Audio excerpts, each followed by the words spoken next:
Are we facing a new nuclear crisis? A regional arms race that would see South Korea and Japan compete with North Korea?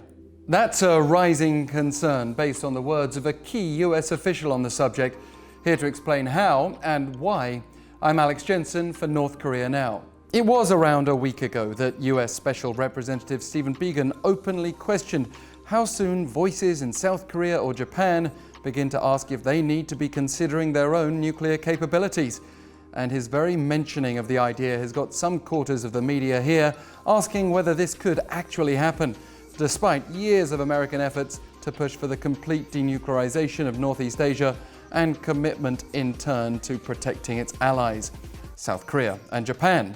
Remember, US tactical nuclear weapons were deployed on and off until 1991, when the then Bush administration announced their withdrawal here as part of denuclearization efforts. Of course, some of what happens next hinges on North Korea. Pyongyang suggested this week it is open to reopening dialogue with the US, but then the North also launched more missiles, and there's little to indicate the two sides can even agree on the precise meaning of denuclearization, let alone what the process would look like. Pyongyang may yet be hedging its bets after American Secretary of State Mike Pompeo warned President Donald Trump would be very disappointed if North Korean leader Kim Jong-un does not return to talks. Some analysts are concerned Trump's America First policy could weaken the alliance with South Korea to the point where political pressure here points to nuclear armament.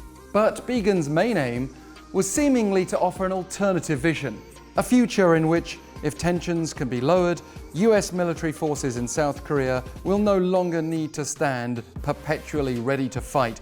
This vision is part of Washington's attempt to help North Korea see the benefits of dialogue. The risk, though, is that if the North doesn't view things that way, and we don't see change, is the US prepared to accept nuclear powers in Seoul and Tokyo? Biegun raised the question, at least, as did a report for the US Congressional Research Service last week. If trust in the US deterrence is what's been holding nuclear proliferation at bay, then the ultimate question is whether we're about to lose that trust.